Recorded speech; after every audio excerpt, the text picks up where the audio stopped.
ನಮಸ್ತೆ ಎಲ್ರಿಗೂ, ಹೇಗಿದ್ದೀರಾ? ಎಲ್ಲರಿಗೂ welcome back to my YouTube channel. ಇವತ್ತು ನಾನು ಬೆಳಿಗ್ಗೆನೇ ಒಂದು 6 ಗಂಟೆಯಿಂದ ವ್ಲಾಗ್ನ ಸ್ಟಾರ್ಟ್ ಮಾಡ್ಕೊಂಡಿದ್ದೀನಿ. ಸುಮಾರು ಇವತ್ತು 5 ಗಂಟೆಗೇ ಎದ್ದುಬಿಟ್ಟು ಸಣ್ಣ ಪುಟ್ಟ ಒಂದು ಎಕ್ಸಸೈಸ್ ಎಲ್ಲ ಮಾಡಿಕೊಂಡು ನೆಕ್ಸ್ಟ್ ಕಿಚನಿಗೆ ಬಂದಿದ್ದೀನಿ. ಅಷ್ಟೇನು ಇವತ್ತು ಅಡುಗೆ ರಿಸ್ಕ್ ತೊಗೊಂಡು ಮಾಡೋ ಥರ ಏನಿರಲಿಲ್ಲ. ಹಾಗಾಗಿ ಆರಾಮಾಗಿ ಒಂದು 6-6:15 ಹತ್ತಿರ ನಾನು ಕಿಚನಿಗೆ ಬಂದೆ. ಇನ್ನು ಬೆಳಿಗ್ಗೆನೇ ಎದ್ದಿದ್ರಿಂದ ಬಾಟ್ಲಲ್ಲಿರುವಂಥ ನೀರನ್ನೇ ಕುಡಿದೆ, ತಣ್ಣೀರನ್ನೇ.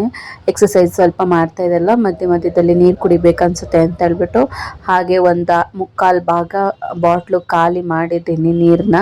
ಸೊ ಹಾಗಾಗಿ ಕಿಚನಿಗೆ ಬಂದ ತಕ್ಷಣ ಯಾವುದೇ ರೀತಿ ಬಿಸಿನೀರು ಕಾಯಿಸ್ಕೊಂಡು ಕುಡಿಲಿಲ್ಲ. ಡೈರೆಕ್ಟಾಗಿ ನಾನು ಟಿಫನ್ ಮಾಡೋದಕ್ಕೆ ಅಂತ ಹೇಳ್ಬಿಟ್ಟು ರೆಡಿ ಮಾಡ್ತಾ ಇದ್ದೀನಿ. ಇವತ್ತೇನಿಲ್ಲ, ಸಿಂಪಲ್ಲಾಗಿ ಪುಳಿಯೋಗರೆ ಮಾಡೋಣ ಅಂತ ಅಂದ್ಕೊಂಡಿದ್ದೀನಿ. MTR ಪುಳಿಯೋಗರೆ ಇರುತ್ತಲ್ವ, ಸೊ ಅದನ್ನೇ ಯೂಸ್ ಮಾಡೋಣ ಅಂತ. ಹೋಮ್ ಮೇಡ್ ಪುಳಿಯೋಗರೆ ಪೌಡರ್ ಏನಿಲ್ಲ, ಅಂಗಡಿಲಿ ಸಿಗೋವಂಥ ಪೌಡರ್ನೇ ಯೂಸ್ ಮಾಡಿ ಇವತ್ತು ಟಿಫನ್ಗೆ ರೆಡಿ ಮಾಡ್ತಾ ಇದ್ದೀನಿ. ಅದನ್ನು ಕೂಡ ಒಂದ್ಸಲ ಟ್ರೈ ಮಾಡಬೇಕು, ಮನೆಯಲ್ಲಿ ಪುಳಿಯೋಗರೆ ಪೌಡ್ರು ಮಾಡಿ ಹೇಗೆ ಬರುತ್ತೆ ಅಂತ ನೋಡೋಣ. ಟೈಮ್ ಇದ್ದಂಗೆ ಮಾಡ್ತೀನಿ. ಹಾಗೆ ಇವತ್ತು ನನಗೆ ಸಿಕ್ಕಾಬಟ್ಟೆ ನಿದ್ದೆ ಎಳಿತಾ ಇದ್ದೆ.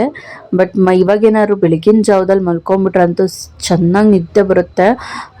ಅದು ಅಲ್ಲದೆ ಎದಳೋದು ಲೇಟ್ ಆಗಿಬಿಡುತ್ತೆ. ಅದಕ್ಕೋಸ್ಕರನೇ ನಿದ್ದೆನ ಕಂಟ್ರೋಲ್ ಮಾಡ್ಕೊತಾ ಇದ್ದೀನಿ. ಇನ್ನು ಸಾಮಾನ್ಯವಾಗಿ ಕೆಲವ್ರ ಮನೆಗಳಲ್ಲಿ ರೈಸ್ ಮಾಡಬೇಕಾದ್ರೆ ಉಪ್ಪು ಸೇರಿಸೋದಿಲ್ಲ. ನಮ್ಮ ಮನೆ ಸೈಡ್ ಅಷ್ಟೇ, ಅಮ್ಮ ಮನೆ ಕಡೆನೂ ಅಷ್ಟೇ ಉಪ್ಪು ಹಾಕೋದಿಲ್ಲ ರೈಸ್ಗೆಲ್ಲ. ಬಟ್ ನನ್ನ ಹಸ್ಬೆಂಡ್ ಮನೆ ಕಡೆ ರೈಸ್ಗೆ ಉಪ್ಪು ಹಾಕಿ ಮಾಡ್ತಾರೆ. ರೈಸ್ ಮಾಡಿದ್ದಿನ ಯಾರು ಮಾಡಿದ್ರು, ಅತ್ತೆ ಮಾಡಿದ್ರು ಅಥವಾ ನಾನು ಮಾಡಿದ್ನು ಅಂತ ಕಂಡಿಡ್ದು ಬಿಡ್ತಾರೆ. ಸಪ್ಪೆ ಇತ್ತಂದರೆ ಯೂಶಲಾಗಿ ನಾನೇ ಮಾಡಿರ್ತೀನಿ, ಸ್ವಲ್ಪ ಉಪ್ಪಿತ್ತಂದರೆ ಅದು ಅತ್ತೆ ಮಾಡ್ತಾರೆ. ಕೆಲವೊಂದ್ಸಲ ಎಷ್ಟೋ ಸಲ ಮರ್ತೋಗ್ಬಿಟ್ಟಿದ್ದೀನಿ. ಜ್ಞಾಪಿಸ್ಕೊಂಡು ಉಪ್ಪು ಹಾಕಿ ಇವಾಗ ನಾನು ರೈಸ್ ಮಾಡೋದು. ಇನ್ನು ಹಸ್ಬೆಂಡ್ ಮನೆ ಕಡೆ ಹೆಂಗೆ ಮಾಡ್ತಾರೆ ಹಾಗೆ ಮಾಡಬೇಕಾಗುತ್ತೆ. ಇಲ್ಲಾಂದರೆ ಅವ್ರಿಗೂ ನಾವು ರೈಸ್ಗೆ ಉಪ್ಪು ಹಾಕಿದ್ದೀನಿ ಅಂತ ಹೇಳ್ಬಿಟ್ಟು ಸಾಂಬಾರ್ಗೆ ಸ್ವಲ್ಪ ಕಮ್ಮಿ ಮಾಡಿಬಿಡ್ತಾರೆ. ಇನ್ನು ತೀರಾ ಕಮ್ಮಿ ಆಗಿಬಿಡುತ್ತೆ ಎರಡು ಬೆರೆಸ್ಕೊಂಡು ತಿನ್ನಬೇಕಾದ್ರೆ. ಹಾಗಾಗಿ ರೈಸ್ಗೂ ಕೂಡ ಉಪ್ಪು ಸೇರಿಸ್ದೆ. ಇವತ್ತು ಪುಳಿಯೋಗರೆ ಮಾಡೋದ್ರಿಂದ ಸ್ವಲ್ಪ ರೈಸು ಮಾಯ್ಶ್ಚರೈಸ್ ಆಗಿರಬೇಕು ಅಂತ ಹೇಳ್ಬಿಟ್ಟು 1 ಸ್ಪೂನಷ್ಟು ಆಯಿಲ್ ಕೂಡ ಸೇರಿಸಿ ರೈಸ್ನ ಮಾಡ್ತಾ ಇದ್ದೀನಿ. ಇನ್ನು ಇತ್ತೀಚೆಗೆ ನೀರು ಸ್ವಲ್ಪ ಜಾಸ್ತಿನೇ ಕುಡಿತಿರೋದ್ರಿಂದ ನಾನೇ ಸುಮ್ಮನೆ ಇದ್ರೂ ಬಾಡಿ ಸುಮ್ಮನೆ ಇರೋದಿಲ್ಲ, ಏನಾದರೂ ನೀರು ಕುಡಿ ಅಂತ ಹೇಳ್ತಾನೆ ಇರುತ್ತೆ.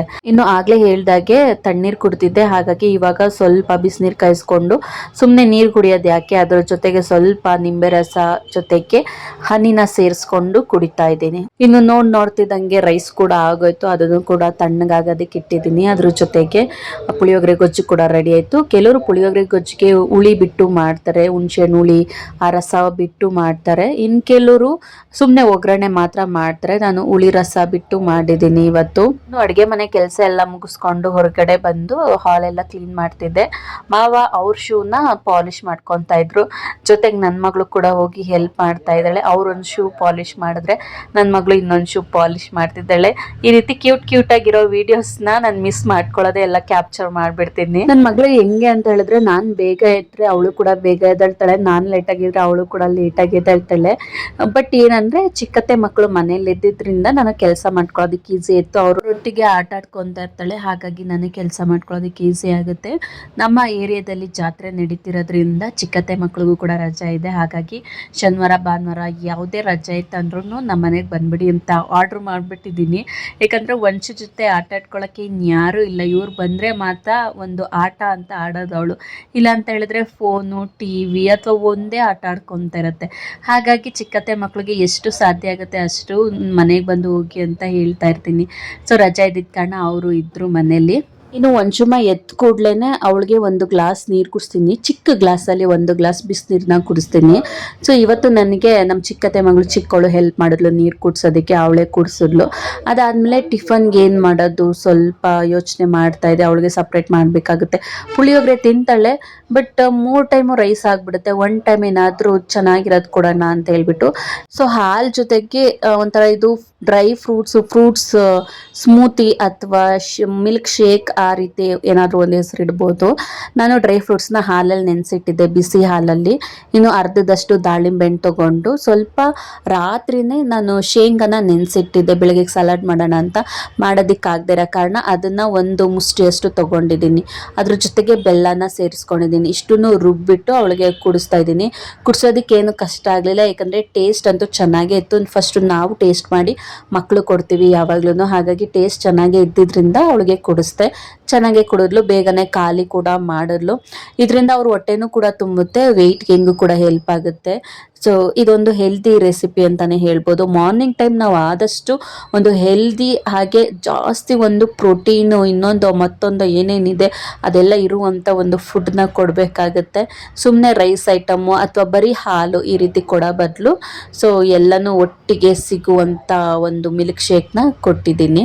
ಸದ್ಯಕ್ಕೆ ಒಂಚು ಕೆಲಸ ಮುಗೀತು, ಅವಳಿಗೆ ಕುಡ್ಸೋದು ತಿನ್ಸೋದು ಅಂದರೆ ಸ್ವಲ್ಪ ತಲೆನೋವು ಇದ್ದೇ ಇರುತ್ತೆ.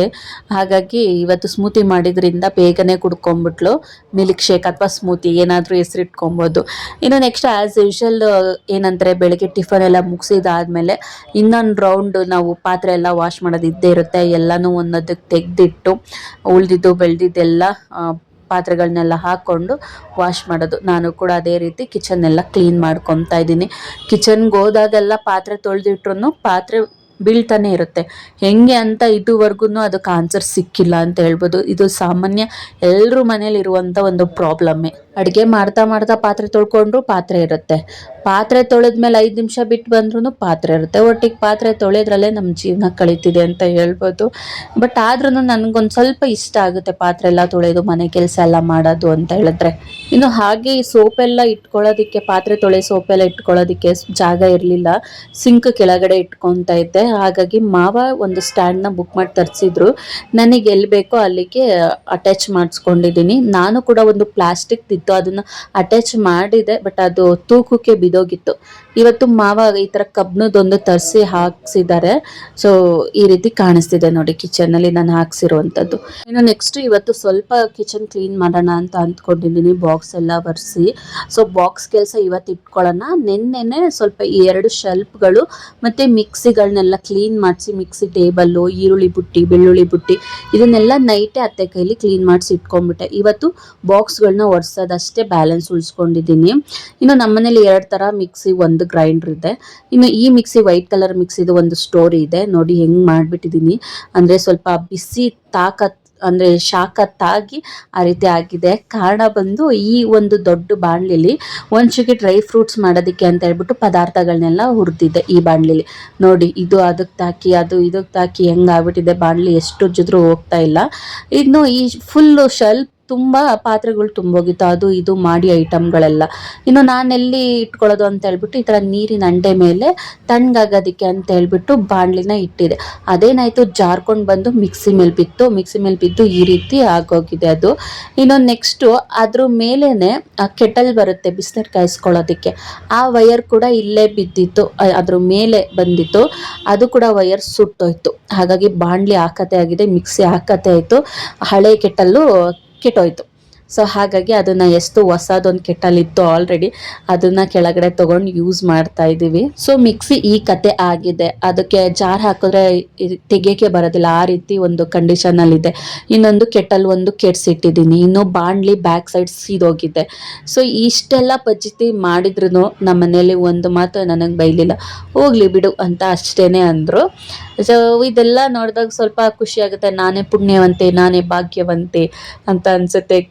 ಡಾಕ್ಟರ್ ರಾಜ್ಕುಮಾರ್ ಸಾಂಗ್ ಎಲ್ಲ ಬಂದ್ಬಿಡುತ್ತೆ ಬಾಯಿಗೆ.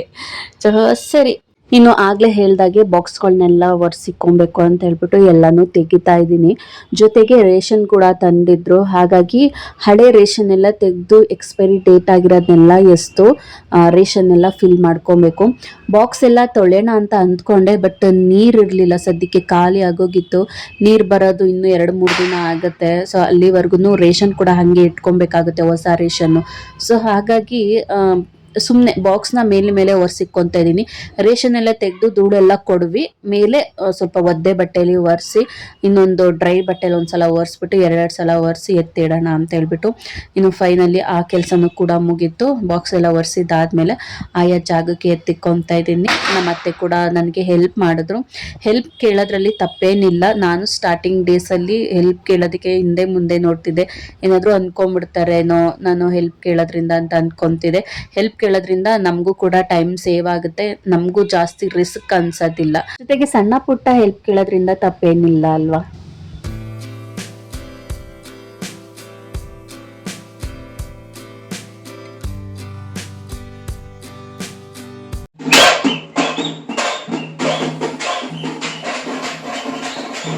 ನಮ್ಮ ಏರಿಯಾದಲ್ಲಿ ಬಗಲ್ಗುಂಟೆ ಜಾತ್ರೆ ನಡೀತಾ ಇದೆ. ಈ ಜಾತ್ರೆಗೆ ಆರತಿ ಕೊಡೋರು ಇರ್ತಾರೆ. ಹಾಗಾಗಿ ಪ್ರತಿ ಆರತಿಗೂ ತಮಟೆ ಸಮೇತ ಬಂದು ಕರ್ಕೊಂಡು ಹೋಗ್ತಾರೆ. ನಮ್ಮ ರೋಡಲ್ಲಿ ಒಬ್ಬರೇ ಮಾಡ್ತಿರೋದು, ಅಲ್ಲಿ ಒಂದು ಲಾಸ್ಟ್ ಮನೆಯವರು, ನಾನು ತೋರಿಸ್ತೀನಿ ಹಾಗೆ ವಿಡಿಯೋದಲ್ಲಿ. ಅವರು ಒಬ್ರಿರ್ಲಿ ಇಬ್ರು ಇರ್ಲಿ, ಎಷ್ಟು ಜನನಾರ ಇರ್ಲಿ, ತಮಟೆ ಸಮೇತನೇ ಹೋಗ್ಬೇಕು. ಅವ್ರದ್ದು ರೆಡಿ ಆದ ತಕ್ಷಣ ಕಾಲ್ ಮಾಡ್ತಾರೆ, ತಮಟೆಯವ್ರು ಬಂದು ತಮಟೆ ಬಾರಿಸ್ಕೊಂಡು ಕರ್ಕೊಂಡು ಹೋಗ್ತಾರೆ. ಸೊ ಇದು ನೋಡೋದಕ್ಕೆ ಚಂದ. ಇದಕ್ಕೂ ದೇವಸ್ಥಾನದ ಹತ್ರ ಹೋಗ್ಬಿಟ್ರಂತೂ ಇನ್ನೂ ಕಣ್ ತುಂಬಿಸ್ಕೊಬೋದು, ಅಷ್ಟು ಚೆನ್ನಾಗಿರುತ್ತೆ. ಬಟ್ ಹೋಗೋದಕ್ಕಂತೂ ಆಗೋದಿಲ್ಲ. ಸುಮ್ಮನೆ ನಿಂತ್ಕೊಂಡ್ರೆ ಸಾಕು, ಜನನೇ ಕರ್ಕೊಂಡು ಹೋಗ್ತಾರೆ, ಜನನೇ ಕರ್ಕೊಂಬರ್ತಾರೆ. ಆ ರೀತಿ ರಶ್ ಇರುತ್ತೆ. ನಾವು ಕಾಲಿಡೋದಕ್ಕಾಗಲ್ಲ. ಸುಮ್ಮನೆ ನಿಂತ್ಕೊಂಡ್ರೆ, ನಾನು ಹೇಳಿದ ಅರ್ಥ ಆಯಿತು ಅಂತ ಅನ್ಸುತ್ತೆ, ಅಷ್ಟು ಜನ ಇರ್ತಾರೆ. 10 ಊರುಗಳು ಸೇರಿ ಮಾಡ್ತಿರುವಂಥ ಇದು ಜಾತ್ರೆನೇ. ಸೊ ನೋಡಿ ಆರತಿ ಹೇಗೆ ಕಾಣಿಸ್ತಿದೆ ಅಂತ. ಬರೀ ಕಾಲಲ್ಲಿ ನಡ್ಕೊಂಡು ಹೋಗ್ತಾರೆ ಈ ಬಿಸಿಲಲ್ಲಿ. ನಿಜಕ್ಕೂ ಇದೆಲ್ಲ ನೋಡಿದ್ರೆ ಖುಷಿ ಆಗುತ್ತೆ. ನೋಡಿ ಎಷ್ಟು ಚಂದ. ಆಮೇಲೆ ಈ ರೀತಿ ಆರತಿಗೆ ಯಾರು ಚೆನ್ನಾಗಿ ಅಲಂಕಾರ ಮಾಡಿರ್ತಾರೆ ಅವ್ರಿಗೆ ಪ್ರೈಸ್ ಅಂತಲೂ ಕೂಡ ಕೊಡ್ತಾರೆ. ನಮ್ಮತ್ತೆ ಮನೇಲೇನೆ ಆರತಿ ಮಾಡಿ ದೇವ್ರಿಗೆ ಆರತಿ ಮಾಡಿ ಇಟ್ಬಿಡ್ತಾ ಇದ್ರು ದೇವ್ರ ಮುಂದೆ ಅಷ್ಟೇನೆ. ದೇವಸ್ಥಾನಕ್ಕೆಲ್ಲ ತಗೊಂಡು ಹೋಗ್ತಿರ್ಲಿಲ್ಲ. ಬಟ್ ಈ ವರ್ಷ ಅದನ್ನು ಕೂಡ ಮಾಡೋದಕ್ಕಾಗಲಿಲ್ಲ. ಕಾರಣ ನಮ್ಮ ಒಂದು ಹೆಂಗಸರು ಪ್ರಾಬ್ಲಮ್ಮು, ಮಂತ್ಲಿ ಪ್ರಾಬ್ಲಮ್ ಏನಿರುತ್ತೆ, ನಂದು ಅದೇ ಆಗಿತ್ತು, ನಮ್ಮ ಅತ್ತೆದು ಅದೇ ಆಗಿತ್ತು. ಸೊ ಈ ಸಲ ಮಾಡಲಿಲ್ಲ. ಇನ್ನು ನನ್ನ ಮಗಳು ನೋಡಿ, ಈ ಒಂದು ಡ್ರಾಪ್ಸ್ನ ನಾವು ಮೂಗುಗೆ ಹಾಕೊತೀವಿ ಕೋಲ್ಡ್ ಆದಾಗ. ಹಾಗಾಗಿ ಅವಳಿಗೆ ಅದು ಚೆನ್ನಾಗಿ ಗೊತ್ತಾಗ್ಬಿಟ್ಟಿದೆ. ಅವಳು ಸುಮ್ಮನೆ ಹಿಂಗೆ ಮೂಗುಗೆ ಇಟ್ಕೊತಾಳೆ, ಬೇರೆಯವ್ರಿಗೂ ಹಿಂಗೆ ಮೂಗುಗೆ ತಗೊಂಡೋಗಿ ಹಾಕ್ತಾಳೆ. ಸೊ ಇದೆಲ್ಲ ಕ್ಯೂಟ್ ಅನ್ಸುತ್ತೆ ಅವಳ ಜೊತೆ ಆಟ ಆಡ್ಕೊಬೇಕಾದ್ರೆ. ಅಯ್ಯಾಯು ಅಮ್ಮ ಯಾಯು ಅಯ್ಯಾಯು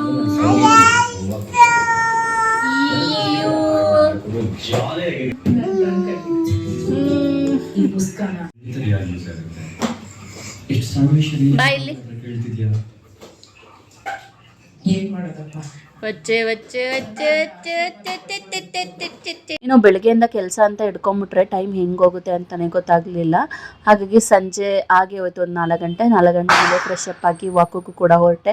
ಹತ್ತತ್ರ 1 ಅವರ್ ವಾಕ್ ಮಾಡ್ತೀನಿ. ಸುಮಾರು ಒಂದು 4:45 ಹೋಗಿ 6 ಗಂಟೆಗೆ ಬಂದಿದ್ದೀನಿ. ಇವತ್ತು ಬಿಗ್ ಬಾಸ್ ನೋಡೋದೇ ಮರ್ತೋಗ್ಬಿಟ್ಟಿದ್ದೀನಿ. 9:30ಗೆ ಸುಮಾರು 10 ಗಂಟೆ ಆಗೋಯ್ತು. ಸರಿ ಅಂತ ಹೇಳ್ಬಿಟ್ಟು ಟಿವಿನೂ ಕೂಡ ಆನ್ ಮಾಡ್ತಾ ಇದ್ದೀನಿ. ನಾನು ಯೂಶಲಿ ಫೋನಲ್ಲಿ ನೋಡ್ತೀನಿ ಬಿಗ್ ಬಾಸ್ನ. ಇವತ್ತು ಮಾವ ಎಲ್ಲೋ ಹೋದ್ರು, ಹಾಗಾಗಿ ಟಿವಿಲಿ ನೋಡೋಣ ಅಂತ ಹೇಳ್ಬಿಟ್ಟು ಟಿವಿ ಆನ್ ಮಾಡಿದಷ್ಟೇ ಅಷ್ಟರಲ್ಲಿ ಮಾವ ಬಂದಿದ್ದು ಸೌಂಡ್ ಆಯಿತು, ಗಾಡಿ ಸೌಂಡು. ಹಾಗಾಗಿ ಮತ್ತೆ ಟಿವಿನ ಆಫ್ ಮಾಡಿ ನಾನು ಮಲ್ಕೊಳ್ಳೋದಕ್ಕಂತ ಹೋದೆ. ನನಗೂ ಸಿಕ್ಕಾಪಟ್ಟೆ ನಿದ್ದೆ ಬರ್ತಿತ್ತು, ಹಾಗಾಗಿ ಮಲ್ಕೊಂಬಿಟ್ಟೆ, ಬಿಗ್ ಬಾಸ್ ನೋಡಿದೆ. ಸೊ ಇವತ್ತಿನ ನನ್ನ ಒಂದು ದಿನ ಬ್ಯುಸಿ ಡೇ ಆಗಿತ್ತು. ಹಿಂಗೆ ಟಯರ್ಡ್ ಆಗಿಬಿಟ್ಟಿದ್ದೀನಿ ಅಂತ ಹೇಳಿದ್ರೆ, ಈ ನಿದ್ದೆ ಕೆಟ್ಟರೆ ಬುದ್ಧಿ ಕೆಟ್ಟಂಗೆ ಅಂತ ಹೇಳ್ತಾರಲ್ಲ, ಆ ಥರ ಆಗಿಬಿಟ್ಟಿದ್ದೀನಿ. ನೆನ್ನೆ ನೈಟ್ ಕೂಡ ನನಗೆ ಅಷ್ಟಾಗಿ ನಿದ್ದೆ ಇರಲಿಲ್ಲ, ನಿದ್ದೆನೇ ಇಲ್ಲ ಅಂತ ಹೇಳ್ಬೋದು. ಹತ್ತತ್ರ ಒಂದು 2 ಅವರ್ಸ್ ಅಷ್ಟೇ ನಿದ್ದೆ ಮಾಡಿದ್ದು. ನಾನು ರೆಗ್ಯುಲರಾಗಿ ಒಂದು 5 o'clock ಇದ್ದಾಳನ್ನ ಅಂತ ಅಂದ್ಕೊಂಡಿದ್ದೀನಿ. ಹಾಗಾಗಿ ಒಂದಿನ ಮಿಸ್ ಆದರೆ ಎಲ್ಲಿ ನಾನು ಅದೇ ಸೋಂಬೇರಿತನ ಬೆಳೆಸ್ಕೊತೀನಿ ಅಂತ ಹೇಳ್ಬಿಟ್ಟು, ನಾನು ಎಷ್ಟು ಗಂಟೆಗೆ ಮಲ್ಕೊಳ್ಳಿ, 2 ಗಂಟೆಗೆ ಮಲ್ಕೊಳ್ಳಿ, 3 ಗಂಟೆಗೆ ಮಲ್ಕೊಳ್ಳಿ, 5 ಗಂಟೆಗೆ ಎದ್ದೇಳಲೇಬೇಕು ಅಂತ ಎದ್ದೇಳ್ತಾ ಇದ್ದೀನಿ. ಸೊ ಹಾಗಾಗಿ ನಿನ್ನೆನೂ ಹತ್ತತ್ರ 2 ಗಂಟೆಗೆ ಮಲ್ಕೊಂಡಿದ್ದು, ಮಧ್ಯದಲ್ಲಿ ಎಚ್ಚರ ಆಗ್ತಾನೇ ಇತ್ತು. ಜೊತೆಗೆ 5 ಗಂಟೆಗೆ ಎದ್ಬಿಟ್ಟಿದ್ದೀನಿ. ಅಲ್ಲಿಗೆ 2 ಅವರ್ ಏನೋ ನಿದ್ದೆ ಮಾಡಿರ್ಬೋದು ಅಷ್ಟೇ. ನಾನು ಇನ್ನು ಡೇಯಲ್ಲಿ ಒಂದು ಅರ್ಧ ಗಂಟೆನೂ ಸಹ ನಿದ್ದೆ ಮಾಡಿಲ್ಲ. ಇವತ್ತು ಸ್ವಲ್ಪ ಕ್ಲೀನಿಂಗ್ ಎಲ್ಲ ಮಾಡ್ಕೊಳ್ಳೋದಿತ್ತು, ಹಾಗಾಗಿ ಜೊತೆಗೆ ಮಲ್ಕೊಂಬಿಟ್ರೆ ನಂಗೆ ಬೇಗ ಎಚ್ಚರ ಆಗೋದಿಲ್ಲ. ನಿದ್ದೆ ಇಲ್ಲದ ಇರೋ ಕಾರಣಕ್ಕೆ ಸುಮಾರು ಬೆಳಗ್ಗೆ ಏನಾರ ಮಲ್ಕೊಂಬಿಟ್ಟಿದ್ರೆ ಸಂಜೆನೇ ಎದ್ದೇಳ್ತಿದ್ದಿದ್ದು, ಹಾಗಾಗ್ಬಿಡುತ್ತೆ. ಮತ್ತು ನೈಟು ನಿದ್ದೆ ಬರ್ತಿರಲಿಲ್ಲ. ಸೊ ಈ ರೀತಿ ಮಾಡ್ಕೊಂಡು ಅದೇ ರೊಟೀನ್ ಆಗಿಬಿಡುತ್ತೆ ಅಂತ ಹೇಳ್ಬಿಟ್ಟು ಮಧ್ಯಾಹ್ನ ನಿದ್ದೆ ಮಾಡಲಿಲ್ಲ. ಇವಾಗ ಬೇಗನೆ ನಿದ್ದೆ ಬರ್ತಾಯಿದ್ದೆ, ಬೇಗ ಮಲ್ಕೊಂಡು ಮತ್ತೆ ಬೇಗ ಎದ್ದೇಳೋದು. ಸೊ ಈ ರೀತಿ ಒಂದು ಅಭ್ಯಾಸ ಮಾಡ್ಕೊಳ್ಳೋಣ ಅಂತ ಹೇಳ್ಬಿಟ್ಟು ಮಧ್ಯಾಹ್ನ ನಿದ್ದೆ ಮಾಡಲಿಲ್ಲ.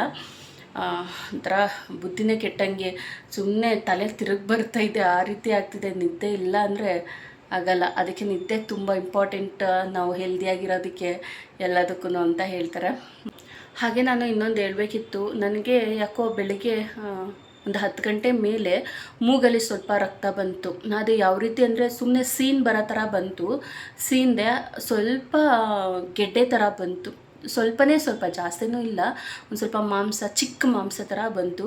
ಭಯ ಆಗೋಯ್ತು ನನಗೆ. ಸರಿ ಅಂದ್ಬಿಟ್ಟು ವಾಶ್ರೂಮ್ಗೆ ಹೋಗಿ ಕ್ಲೀನ್ ಮಾಡ್ಕೊತಾ ಇದ್ದೀನಿ. ಕ್ಲೀನ್ ಮಾಡ್ದಂಗೆ ರಕ್ತ ಬರ್ತಾನೇ ಇದೆ. ನನಗೆ ಯಾವತ್ತೂ ಆ ರೀತಿ ಆಗಿರಲಿಲ್ಲ. ನನಗೆ ಆ್ಯಕ್ಚುಲಿ ಹೀಟ್ ಆಗುತ್ತೆ ಬಾಡಿ ಅವಾಗವಾಗ, ಆದಾಗೆಲ್ಲ ಮೂಗಲ್ಲಿ ಫಸ್ಟು ರಕ್ತ ಕಾಣಿಸ್ಕೊಳುತ್ತೆ ನನಗೆ. ಅದಾದಮೇಲೆ ನಾನು ಎಳ್ನೀರು ಕುಡಿದು ಕಂಟ್ರೋಲ್ ಮಾಡ್ಕೊಂಡಾಗ ಏನಿರೋದಿಲ್ಲ. ಬಟ್ ಈ ಸಲ ಓವರ್ ಹೀಟ್ ಆಗೋಗಿದೆ ಅಂತ ಅನಿಸುತ್ತೆ. ಅಷ್ಟು ರಕ್ತ ಬರ್ತಾನೆ ಇದೆ, ನಿಲ್ಲಿಸೋದಕ್ಕೆ ಆಗ್ತಿರ್ಲಿಲ್ಲ ಒಂದು 5 ನಿಮಿಷದವರೆಗೂ. ಅದಾದಮೇಲೆ ಸರಿ ಹೋಯಿತು. ಒಂದು ಸ್ವಲ್ಪ ಹೊತ್ತು ನಾನು ಕೂಡ ಭಯಪಟ್ಟೆ. ಅದಾದಮೇಲೆ ಹೀಟ್ಗೆ ಇರಬೇಕು ಅಂತ ಹೇಳ್ಬಿಟ್ಟು ಸರಿ ನೋಡೋಣ ಇನ್ನೊಂದು ಸಲ, ಅಂದರೆ ರಕ್ತ ನಿಲ್ಲಿಲ್ಲ ಅಥವಾ ರಕ್ತ ನಿಂತು ಮತ್ತೇನಾದರೂ ಸ್ಟಾರ್ಟ್ ಆದಾಗ, ಒಂದು 2-3 ಸಲ ಸ್ಟಾರ್ಟ್ ಆದಾಗ ಹೋಗಿ ತೋರಿಸ್ಕೊಳ್ಳೋಣ ಡಾಕ್ಟ್ರ್ ಹತ್ರ ಅಂತ ಹೇಳ್ಬಿಟ್ಟು ಒಂದೇ ಸಲಿಗೆ ಏನು ನಾನು ಡಿಸೈಡ್ ಮಾಡ್ಕೊಳ್ಳಿಲ್ಲ. ನನಗೆ ಬೇರೆ ಏನೋ ದೊಡ್ಡ ರೋಗ ಇದೆ ಅನ್ನೋ ಥರ ಏನು ಡಿಸೈಡ್ ಮಾಡ್ಕೊಳ್ಳಲಿಲ್ಲ. ಸೊ ಅಲ್ಲಿಗಷ್ಟೇ ರಕ್ತ ನಿಂತೋಯ್ತು. ಇನ್ನು ಆರಾಮಾಗೆ ಚೆನ್ನಾಗೇ ಇದ್ದೀನಿ. ಮತ್ತೇನಾದರೂ ಹಂಗೇನಾರ ಕಾಣಿಸ್ಕೊತಂದರೆ ಖಂಡಿತವಾಗ್ಲೂ ಹಾಸ್ಪಿಟ್ಲಿಗೆ ಹೋಗಬೇಕಾಗುತ್ತೆ. ಮೋಸ್ಟ್ಲಿ ಹೀಟ್ ಬಾಡಿಗೆ ಹಂಗೆ ಬರ್ಬೋದು ರಕ್ತ ಅಂತ ಅನಿಸುತ್ತೆ. ಸೊ ಒಂದೊಂದ್ಸಲ ಏನಾರ ದೊಡ್ಡ ರೋಗ ಏನಾರ ಬಂದುಬಿಟ್ಟಿದ್ದೆ ನನಗೆ ಅಂತ ಅನಿಸುತ್ತೆ. ಅವಾಗವಾಗ ಹೀಟ್ ಆದಾಗ ಫಸ್ಟು ನನಗೆ ಕಾಣಿಸ್ಕೊಳ್ಳೋದೆ ಮೂಗಲ್ಲಿ ರಕ್ತ. ಹಾಗಾಗಿ ನನಗೆ ಏನಾರ ದೊಡ್ಡ ರೋಗ ಬಂದ್ಬಿಡ್ತಾ, ಕ್ಯಾನ್ಸರ್ ಅಂತ ಅನಿಸುತ್ತೆ. ಬಿಡ್ತು ಹಂಗೆಲ್ಲ ಅನ್ಬಾರ್ದು. ವಸ್ತು ದೇವತೆಗಳಸ್ತು ಅಂತಾರೆ ಅಂತ ಹೇಳ್ತಾರೆ. ಸೊ ಬೇಡ, ಯಾಕಂದರೆ ಮಗು ಆಗೋಕ್ಕೂ ಮುಂಚೆನೇ ಹೆಂಗೋ ಒಂದು ಲೈಫ್ ಹೋಗುತ್ತೆ. ಆದರೆ ಮಕ್ಕಳಾದಮೇಲೆ ಮಕ್ಳಿಗೋಸ್ಕರನೇ ಬದುಕ್ತಾ ಇರ್ತೀವಿ. ಅವರು ಒಂದು ಲೈಫ್ ಸೆಟ್ಲ್ ಆಗೋವರೆಗೂ ನಾವು ಚೆನ್ನಾಗಿರಬೇಕು ಅಲ್ವಾ? ಯಾಕಂದರೆ ನಾವೇ ಅರ್ಧದಲ್ಲಿ ಕೈ ಬಿಟ್ಟು ಹೋಗ್ಬಿಟ್ರೆ ಮಕ್ಕಳು ಜೀವನ ಹಿಂಗೆ ಅಲ್ವಾ? ಅದಕ್ಕೋಸ್ಕರ ನಾವು ಚೆನ್ನಾಗಿರಬೇಕು, ಅವರು ಚೆನ್ನಾಗಿರಬೇಕು. ಅವ್ರು ಚೆನ್ನಾಗಿದ್ದಾರೆ ಅನ್ನೋ ಒಂದು ಭರವಸೆ ನಮಗೆ ಬಂದಾಗ, ನಮ್ಮನ್ನು ಬಿಟ್ಟು ಬದುಕ್ತಾರೆ, ಅವ್ರು ಬದುಕ್ತಾರೆ ಅನ್ನೋ ಒಂದು ನಂಬಿಕೆ ನನಗೆ ಬಂದ ತಕ್ಷಣ ನನಗೆ ಆವತ್ತಿನ ದಿನವೇ ನನ್ನ ಜೀವ ಹೋದರೂ ಪರವಾಗಿಲ್ಲ. ಸೊ ಇದೆಲ್ಲ ಮಾತಾಡಬಾರ್ದು, ಬಿಡ್ತು ಹಾಗೆ ನಾನು ಇವತ್ತಿನ ಈ ವ್ಲಾಗ್ನ ಸದ್ಯಕ್ಕೆ ಇಲ್ಲಿಗೆ ಎಂಡ್ ಮಾಡ್ತಾಯಿದ್ದೀನಿ. ಈ ನನ್ನ ವ್ಲಾಗ್ ಇಷ್ಟ ಆಗಿರೋ ಪ್ಲೀಸ್ ಒಂದು ಲೈಕ್ ಮಾಡಿ, ಹಾಗೆ ಕಾಮೆಂಟಲ್ಲಿ ತಿಳಿಸಿ ಹೇಗಿತ್ತು ಅನ್ನೋದು. ಹಾಗೆ ನನ್ನ ಪ್ಲೀಸ್ ಕನ್ಸಿಡರ್ ಮಾಡ್ಕೊಳ್ಳಿ. ಸಬ್ಸ್ಕ್ರೈಬ್ ಆಗೋದ್ರ ಮೂಲಕ ಪ್ಲೀಸ್ ನನಗೆ ಸಪೋರ್ಟ್ ಮಾಡಿ ಅಂತ ಕೇಳ್ಕೊತೀನಿ. ಮತ್ತೆ ಒಂದು ನೆಕ್ಸ್ಟ್ ವ್ಲಾಗಲ್ಲಿ ಸಿಗ್ತೀನಿ. ಅಲ್ಲಿವರೆಗೂ ಥ್ಯಾಂಕ್ ಯು, ಬಾಯ್.